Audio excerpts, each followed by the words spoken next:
Hey everybody, welcome back in Madman Club Betting Podcast. Glad to have everybody. Before we get started, I just want to say thank you to everybody out there that follows us, everybody out there that gets over on YouTube, watches our podcast. We really appreciate it, over on the podcast platform as well. Guys, if you haven't, get over and follow us on TikTok.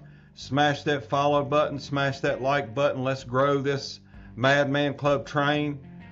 Get over to YouTube, follow us over there for all of our short reels.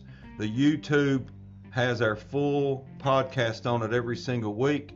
But guys, whoever's there so far, we appreciate you guys stopping by. So far, we are now back up 124 units, 55.1% on the year. So very excited that we've had a pretty good week or two. And actually, we're up a little more than that because we haven't included the dog of the week that we just had. Indiana, big winner for us last week. So we're glad to have that one as well. That was one of my bigger dogs of the year. I really, really like that game. If you're getting over to madmanclub.com and checking out those plays, they are over there. It's no charge. Hit that subscribe button. I think all you need is your address and email. All of those plays are no charge right now. Every single college play, NFL play, and the dog of the week, no charge every single week. But again, guys, we appreciate everybody that stops by, listens to the podcast, and get aboard that train, guys. We're taking it to the station and cashing those tickets every single week. So again, thank you guys. And like I said, we're up 100 and what looks like 129 units on the year. Before we get started on some of these games, I want to talk about this committee, and I know there's been a lot of heat the last few years. They continue to get blasted, and they should, in my personal opinion. And I'll start right out of the gate with one I don't think, and I watched it over the last few weeks, knowing in my mind they're going to put Alabama in this playoff. No matter what, they're going to get them in. There's a lot of bias in this, and I know I may get a lot of heat for what I'm about to say, but Notre Dame 100% should have been in the college playoff this year. I know now all of a sudden head-to-head matters, but any other time it didn't seem to matter when these teams won. They say win all your games you're in. Florida State went undefeated. They didn't get in because their quarterback got hurt. You know, sitting here watching as Ole Miss got in and Lane Kiffin leaves. They don't even put a line out on the game for a few days simply because they have got to figure out if they think Ole Miss is going to have their players. So, guys, the committee is going to do what the committee does every single year, no matter what. I really believe they need to go to 16 teams. I think that if you look down to the 16, BYU, they lost twice to the same team who is the number 4 team in the country. Texas Tech did not get in. Miami was ranked below Notre Dame all the way up until the playoff committee made the decision to put Miami in, and they had a couple bad losses. Notre Dame lost for the first 2 games of the season to Texas A&M and Miami, and they run off 10 in a row. Personally, I just think Notre Dame should be in. And the team I think should not have got in is Alabama. And I know they say, well, the SEC or the championship games don't matter, but they positioned Alabama to be in this playoff over the last 3 or 4 weeks by where they were ranking them. And they ranked them above Notre Dame on the week where they barely got by Auburn, and Notre Dame beat Stanford 49-20, and Alabama jumps them in the polls. That's very interesting when you see things like that. So, of course, they're going to get Alabama in, and guys, y'all know I'm not an Alabama fan, but well-deserved is well-deserved. Alabama did not deserve to get into the playoff. If you're going to sit and look at Alabama and say they deserve to get in after the close game with Auburn, and you're going to leapfrog Notre Dame, then let's look down the list and let's talk about BYU, who also lost in the championship game by about the same score as Alabama when they got throttled by Georgia. They lost to the same team twice, and that's the only losses they had all year. So why does BYU not get in and Alabama does? So again, guys, I'm not going to sit and argue the fact that the committee, we might as well not even watch the committee and trying to make their ratings good all the way up until the last day, because those rankings do not matter until they sit down on the very last day and they say, here's who's in the playoff. And it's going to be whoever they want to put in. That's the end of the story, and that's the way it's going to be going forward. Again, I think if you go down to the 16, then I think you've got to the point where you've eliminated everybody that's got 3 and 4 losses. Going down to the 16, you grab those last couple teams that I think well-deserved should have got in, Notre Dame, BYU. I'm not going to say Texas deserved it, but Utah went 10-2, and one of their losses was to Texas Tech. So what about Utah sitting down at number 15 that did not even get considered? So anyway, enough about the committee. The playoff is set. We all know what happened. Of course, Indiana won the Big Ten championship. That was one of my that was a dog of the week for me. I really like that game. Indiana is going to be a tough out for everybody in here. They may end up playing Ohio State again, so let's get ready for that. Alabama, Auburn, Miami, Texas A&M. That should be a really good game, a 7 versus 10. Oregon versus JMU, and Ole Miss versus Tulane, which is another thing that I know the committee did not want. And I brought that up when I mentioned the Duke-Virginia game, and I should have continued the conversation and didn't. But it wasn't that I thought that Duke was going to be in. It's that I knew they wanted an ACC team in, not 2 at large, coming from your Conference USAs or Sun Belts or AAC. They did not want to have to say Tulane and JMU are in. They only wanted one of those schools, I can promise you. But they didn't have a choice at this point because Duke pulled the upset, which we took Duke on a play. Everybody blasted me because they continued to tell me that Duke was not even going to score against Virginia. And it looks like some of the people out there that blasted me have to eat a little bit of crow, so that's good. But we did take Duke as a play. Now you've got Tulane, which I think is a really good ball team, and Ole Miss, who is sitting there with the coach gone. I know they hired Golding. He's going to be your head coach, but there's a lot of turmoil that happened with Ole Miss. They're a 17-point favorite against Tulane, and Tulane's a very, very good football team. And if anybody can score and keep up with Ole Miss, Tulane can do that. This is an interesting matchup for me because I watch a lot of the Tulane games, and I think Tulane very well could keep up with Ole Miss. Now, I don't know whether Ole Miss brings their A game or if they're still in the back of their mind thinking about Tulane, Lane Kiffin leaving, but that could be an interesting game. And another one's JMU. JMU's offense can put up some points, and they run roughshod over everybody all season. I'd say Oregon's probably a pretty good favorite, but that could be an interesting game. Miami, Texas A&M, that's going to be a slugfest. Alabama and Oklahoma is going to be a slugfest. Venables has got them playing ball in Oklahoma. I'm leaning toward Oklahoma. Haven't made my mind up. But sitting in the Final Four is Indiana. They wait to play the winner of Alabama, Oklahoma. Another committee who shafts somebody. They make it harder for the number 1 seed than the number 3 seed or the 4 seed, and the number 1 seed should have the easiest path to win the championship. That's why you are the number 1 seed. But they sit here with Alabama, Oklahoma playing Indiana. JMU, Oregon winner plays Texas Tech. Ohio State plays the winner of Miami and Texas A&M. Georgia waits the Ole Miss Tulane winner. That'll be your Final Four. So interesting how they've laid it out. Again, I argue it every year. I talk about it every year. I don't like the way the committee does things. put a set of rules in place, follow those rules, no matter who ends up in the playoffs. I know it's about money and it's about ratings, but if you got a team that makes it, got a team that has the record, got a team that does the job, let them in the playoffs. It's very simple.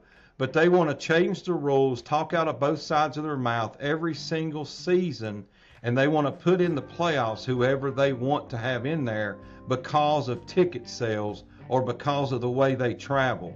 Again, my personal opinion, I do not think Alabama deserves to be in the playoffs. I know I may get some flack for that, but again, guys, just watch the play on the field. Look, and I know they say the SEC championship don't matter, but it mattered for BYU because they were ranked number 11 before that game. So obviously they've done what they wanted to do. Enough about that. Let's talk about this past week. We had some winners last week. We gave out Kennesaw State as one of our college plays. We gave out Tulane over North Texas. Boise State against UNLV. Miami of Ohio was a loser. BYU was a loser. Alabama was a loser. And we gave out Duke. Our dog of the week, which was Indiana. Over on the NFL side, pretty good day. We had Green Bay -6, winner. We had Tennessee. They beat Cleveland outright. We had Washington, which was a loser. Jacksonville was a winner over Indy, and I hate that for Daniel Jones. Goes down with an Achilles injury, got to have surgery out for the season, as well as he had done to resurrect his career at Indiana. And you hate to see that happen to any player, but that's probably derailed Indy for the rest of the season. And it puts Jacksonville in the driver's seat in that AFC South. Cincinnati against Buffalo was a winner, catching 6.5. The Jets was a loser against Miami, and the Jets are just a bad football team. So on the season, up 129 units, 55.1%. Got our dog of the week last week, so that was pretty good as well. But guys, we're going to dive into a couple of these bowl games here in just a minute, maybe a little bit more NFL. We are going to take a quick break. Before we do, thanks again for stopping by. Make sure you get over to the TikTok, smash that follow button, smash those like buttons. Let's increase this platform. And guys, let's remember, stay on that Madman Train. We're taking it to the station. We're going to cash some tickets. So guys, we'll be back in just a few minutes. Welcome back in, guys, as we get down to the last few weeks of college football and the NFL. As bad as I hate to say it, it's flown by this year, and the season is about over with. So I always feel a little bad, a little sad when it gets toward the last weeks of the season, because I'm a football guy, not a baseball, not a basketball, not a hockey guy. So, but anyway, we are getting toward the end of the season. Bowl season is kicking off this coming weekend, along with the game every year, Army-Navy, this weekend as well. We know how that total goes most of the time. Army-Navy, this line is Navy -6. Navy comes in with a pretty good record, I believe 9-2, 9-3 against Army. Army hasn't had a real good season this year, but the total's sitting at 38. Interesting, because I know that total probably will continue to fall as we move closer to game day. So it's going to be interesting how that total sits. That's normally a game that you can just about click that total every single time under. And that under, I know at some points, that under has hit 10, 15, 16, 17 times in a row. So that's a game that, again, the total is the play on that game normally. However, Navy has moved the ball and scored more points normally this season than they have in the past. So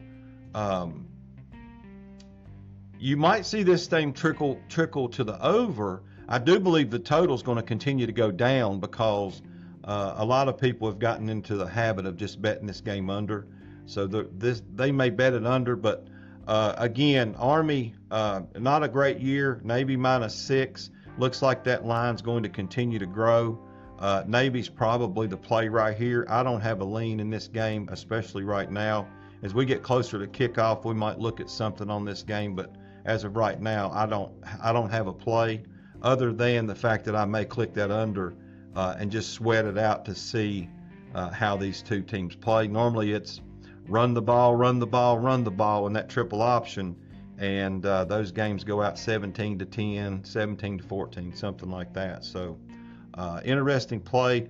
Bowl games start this coming Saturday. Boise State and Washington. Boise State just put it on UNLV. Washington sitting at 8-4. Washington's a 9.5 point favorite. A total sitting at 51. That game is Saturday night on ABC. The next bowl game, and this is going to be interesting. I've watched a lot of Jacksonville State this year. Jacksonville State 8-5. Troy 8-5. Troy actually comes in as a favorite, -3.5. But Jacksonville State's got a pretty good football team, so that's going to be interesting. That game is on December the 16th. That game is on a Tuesday, this next coming Tuesday. Wednesday, a couple more bowl games. Old Dominion in South Florida, two teams that can absolutely light the scoreboard up. Brown for South Florida, I believe, is thrown for 3,000 yards, 28, 29 TDs this year. They can absolutely score with the best of them. Their coach is leaving. Golish went to Auburn, if I'm not mistaken. However, plenty of coaches left with that staff. Old Dominion comes in. South Florida -6, total at 55.5. The lean for me on this game is watch these two teams light the scoreboard up. I think this thing probably soars over the over. Next one on the board, also Wednesday, Louisiana and Delaware. Louisiana 6-6, Delaware 6-6. Delaware had a couple pretty good games. They were one of my dogs of the week against Connecticut earlier in the season. They won some games they probably shouldn't have won, but man, they lost a couple they absolutely should not have lost. One of them, the Sam Houston, is one of the probably worst teams in the country, and they went on the road and they just got shellacked by Sam Houston State. But Delaware's got a pretty good football team, got a pretty good quarterback. This Minicucci, he's thrown for 3,500 yards, 22 TDs. They're going to be fun to watch in the bowl game, I'm sure, against Louisiana. Again, Louisiana's -3, total sits at 58.5. That should be a fun one to watch. Missouri State 7-5. They had a pretty good year considering. Arkansas State 6-6. Arkansas State -2.5. 56.5. That game's next Thursday, December the 18th. Do have a little bit of a lean in this game to Missouri State. I've watched them play a couple times. They got a pretty good football team. Next Friday, as we know, the playoff starts. There's a game next Friday, but there's a couple other bowl games next Friday. Kennesaw State and Western Michigan. Western Michigan comes in -4, 49.5. Kennesaw State's got a really good football team. Jerry Mack has got this team playing really good. Second year, I think, in the FBS, 10-3, going against Western Michigan, which is 9-4. I am leaning Kennesaw State in this game just because I've watched them play several times. Western Michigan is up and down, has been all year in some of their games. Kennesaw State has got a really good football team. I believe they can hang with Western Michigan, and I know they're excited to be in this bowl game, getting a chance to play. So it's going to be fun to watch Kennesaw State and see what they do. Memphis and NC State. Memphis is 8-4. NC State 7-5. NC State comes in -5.5. Total sitting at 57.5. Another game that should be fun to watch. At times, NC State can score with the best of them. I've watched them do it, and then at other times it just seems like they're just off, and I don't understand why. But some of those games, man, they just blow up and can score as many points as they want to score. So it'll be interesting to see how they play against Memphis. This should be a game, in my personal opinion, where NC State can go in here and take care of business. and get out of here with a comfortable win. That's kind of a lean for me. And like I said, I've not made any plays or any calls on any of these games yet because it's still a little bit early. But as we get closer to game time, you get over to madmanclub.com and smash that subscribe button, get registered. Everything is no charge. You'll see the plays that we do have on these games. All of our college plays, NFL plays, dog of the week. It is no charge right now for any of those over at madmanclub.com. So check us out. Follow us everywhere, guys. Follow us on X, Instagram, TikTok. We're over on YouTube. All of our podcasts are over on the podcast platform. We're over on Facebook. You can follow us just about everywhere. So do that, and make sure you hit that 5-star review on the podcast. Smash that follow button, and let's increase this podcast and that TikTok and get those numbers up so we can start growing this Madman Train, taking you to the window and cashing tickets, guys. That's what we're going to do. Again, not making any plays right now. Do have a couple leans, as you heard me talk about, but get over to madmanclub.com. You'll be able to see all those plays. We're going to dive into just a little bit of NFL here in just a couple minutes. We're going to take a really quick break. When we come back, we're going to talk about which teams we think may and may not have a chance to get in the playoffs before we dive into a couple games coming up for this weekend. We'll be back in just a minute. Welcome back in, guys. Let's dive into the NFL. And first off, let's talk about a couple of these playoff races as it starts to get interesting down the home stretch, as we might say, in the NFL. Over in the AFC, let's start there. AFC East, New England, 11-2, but look out for the Buffalo Bills, 9-4.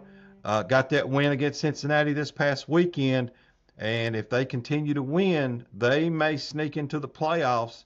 And they were almost left for dead earlier, but seems like Buffalo's making a run. Miami still not out of it. Of course, they're 6-7. New England sitting at 11-2. It looks to me like they're probably going to wrap this thing up as long as they continue to win, and their schedule's very favorable moving forward. So New England is probably going to be your winner in the AFC East. Let's go down to the AFC North. Huge win, and I know Pittsburgh got very, very lucky last week with the catch in the end zone. Catch, no catch by Likely in the end zone.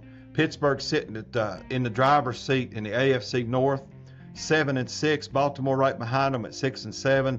They still play again, so we'll have to see how that game goes.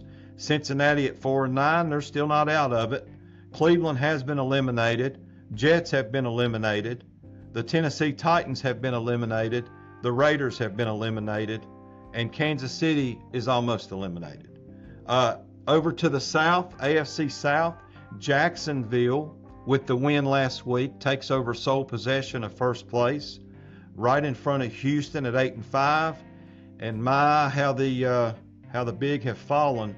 Indianapolis, with the start that they had to the year, and they just lost Daniel Jones, I would say that pretty much ends their season. I don't expect them to do much the rest of the year.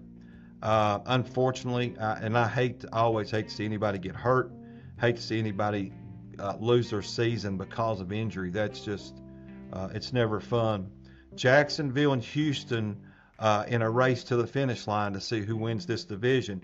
And both of these teams are playing really good football right now. Houston's defense is probably the best in the NFL. Jacksonville seems like they got their offense clicking. So they look really good too right now. So this could come down to either one of these teams.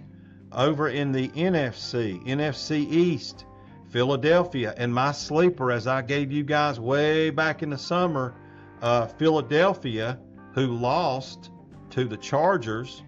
Dallas, couple games back, but they still got some time to make a run to try to win this NFC East. And if Philly continues to play ball the way they're playing, Dallas will win the NFC East. If not, they very well may make it into the playoffs as a wild card. They just got to keep winning some of these games. Washington and the Giants are eliminated. The Falcons and the Saints are eliminated. Arizona's eliminated. NFC North, Green Bay, with the win last week, helps them. The tie could come into play later in this year as they sit 9-3-1. Bears sit at 9-4. Detroit 8-5. Minnesota sitting at 5-8. Everybody's still got a shot in that division. But it looks like it's going to come down to Green Bay and Chicago. Chicago and Green Bay both are playing really good ball right now. Detroit is not playing great.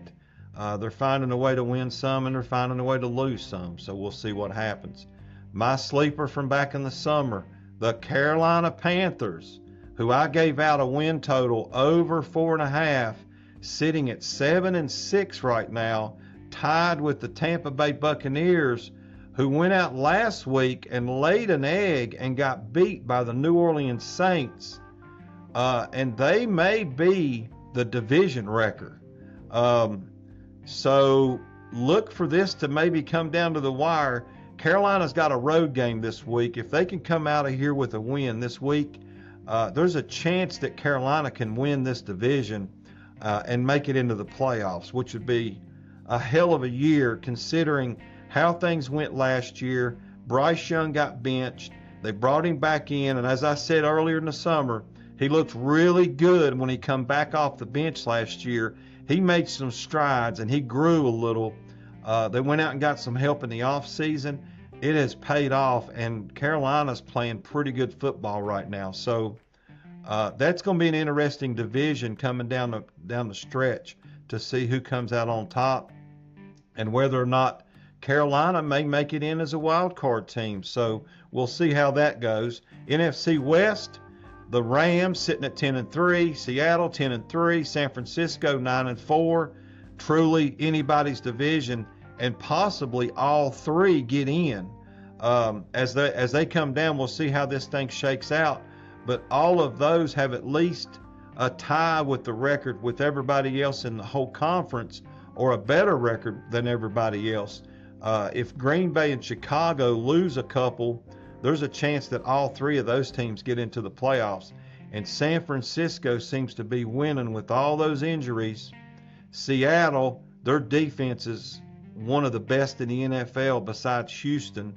And the Rams just seem to be playing good football on both sides right now. So interesting coming down the stretch how this thing plays out, who gets in, who don't get in. The cool thing is about the NFL, they settle it on the field instead of having a committee talk about it and put them in the playoffs. So I know I keep touching back on that committee, but I just don't like the way they do things. They should set a set of rules and follow them. This week in the NFL, Atlanta and Tampa Bay. Tampa Bay's a 4.5-point favorite. 44.5 is the total. Guys, another record could be Atlanta wrecking this division if they can figure out a way to pull this upset, because Carolina's got a game this coming Sunday against the Saints, and if they can win that game on the road at New Orleans and Tampa Bay loses, that would give them sole possession of first place in the NFC North. I don't have a lean in this game so far, just taking a look, let you know what the lines are. Line is sitting at 4.5 and 44.5. Cleveland on the road at Chicago. I'm sure Chicago's pretty pissed off after throwing a pick in the end zone, losing that game to Green Bay. Chicago's minus 7.5 and 40.5. I'd say Chicago takes care of business this coming week. Shador out on the road. There's a good chance of a couple mistakes in this game. Chicago seems to find a way to get a pick six, a fumble or something.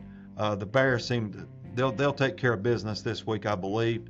Baltimore and the Bengals play this week, and man, as a Pittsburgh fan, you'd love to see Cincinnati pull this win and Pittsburgh get a win on Monday night against Miami. If Cincinnati can pull this off, they're at home. Baltimore's favored 2.5, 52.5. If Burrow and the club can take care of business, that would give Pittsburgh a one-game lead over Baltimore as they get ready to play, I think, again next week. So they need that cushion in case that game does not go as planned. Kansas City and the Chargers. Chargers off a win against Philadelphia. Kansas City 3.5, 42.5. Kansas City lost to Houston. Chargers just beat Philly. If Kansas City loses this game, that pretty much will eliminate them from the playoffs, if I'm not mistaken. Buffalo and the Patriots. This is their chance to gain a game on the Patriots.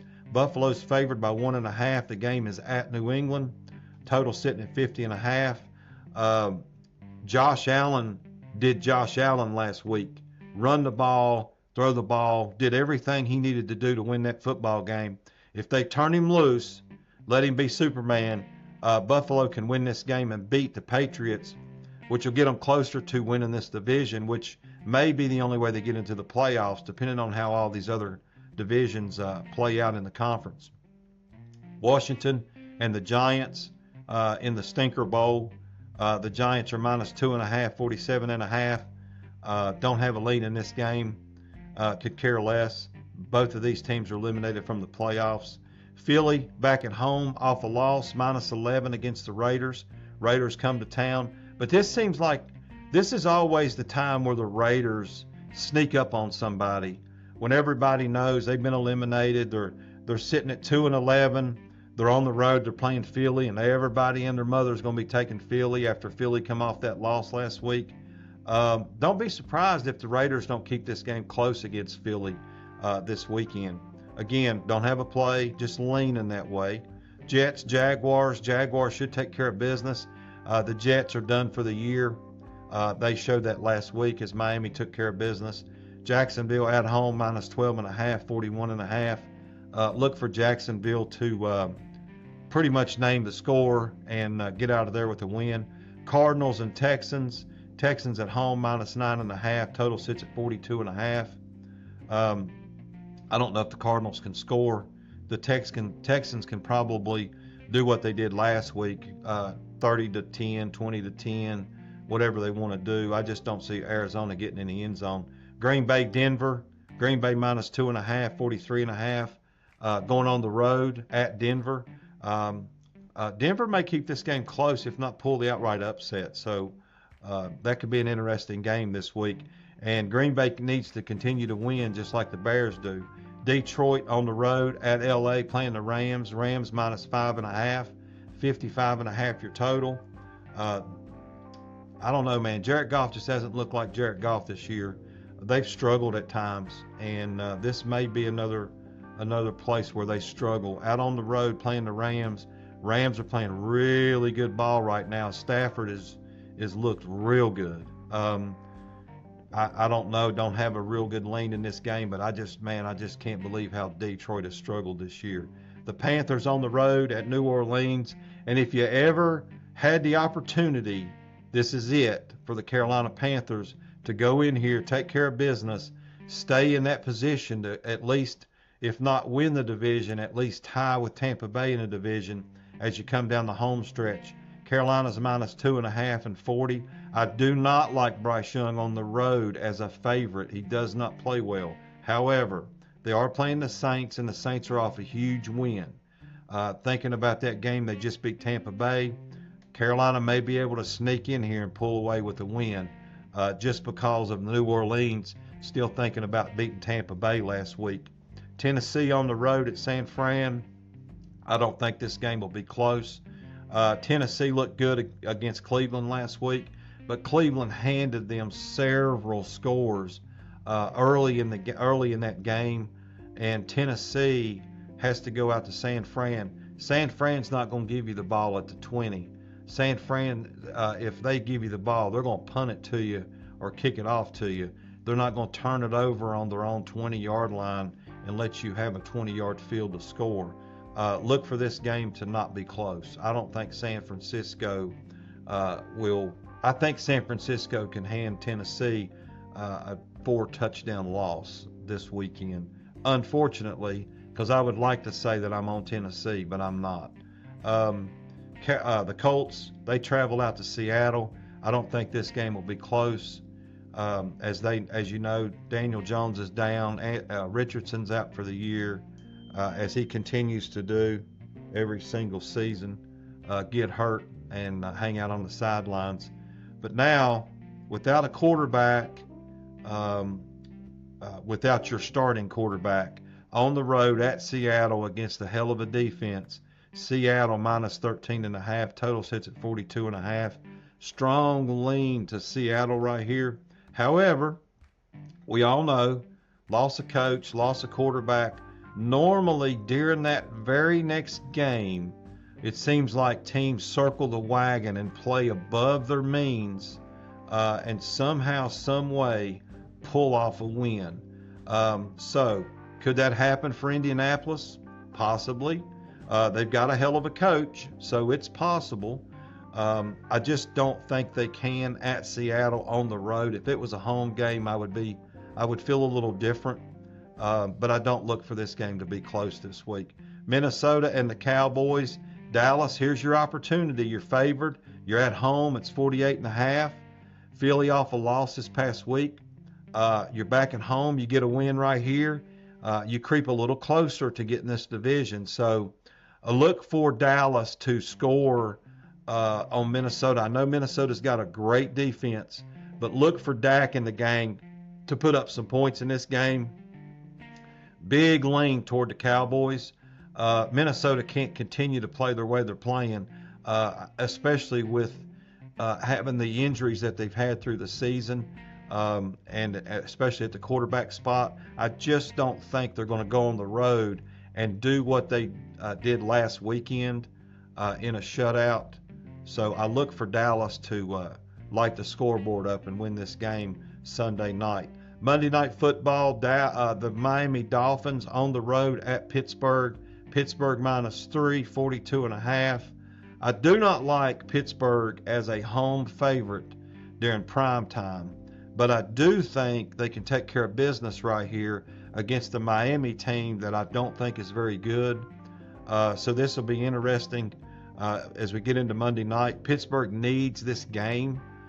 It'll play a big part in them keeping that first place positioning.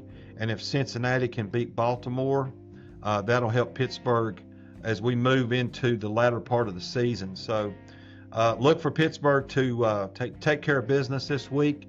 And guys, we're getting closer to that Mike Tomlin never having a losing streak. We need a couple more wins to get there, and I think we can do this. Now we got to figure out a way to get in the playoffs and win a playoff game so that Mike Tomlin doesn't get canned, because all I continue to hear is fire Mike Tomlin. He can't win the playoff. He can't win the big one. So let's push this train, guys. Pittsburgh's got to play ball. You got to beat Miami. You got to be focused. Stop giving up 200 and some yards rushing every single time you go against a big running back. Do what you did against Baltimore this past week. Shut down that running game. Get into the playoffs. And let's win us a couple playoff games. I don't expect Pittsburgh to win the Super Bowl. It would shock me if they did. However, I do believe that they can win a playoff game, and picking up Thielen has really helped us.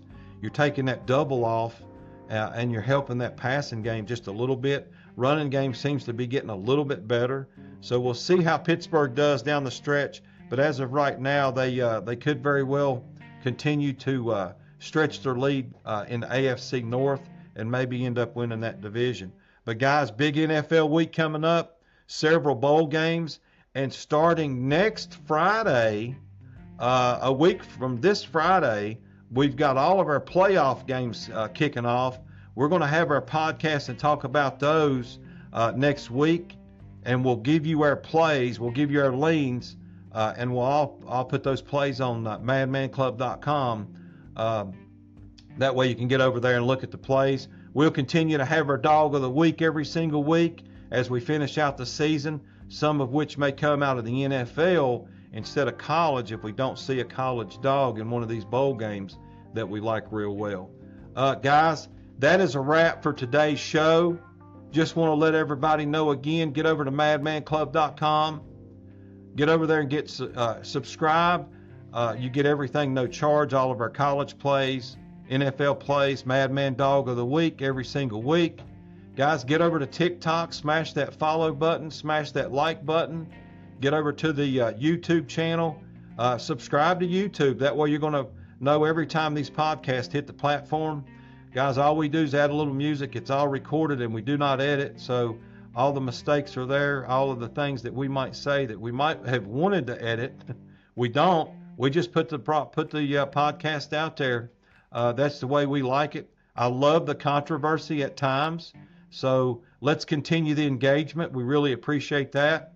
I know some people have given me some hate for some of the things I've said the last few weeks, but guys, I love it. I love football. Love talking about football. Again, guys, that is a wrap for today's show. We're going to wrap it up. With this being said, guys, get aboard that Madman train. We're taking you to the station. We're going to cash the tickets. And remember, bet smart and bet like a madman.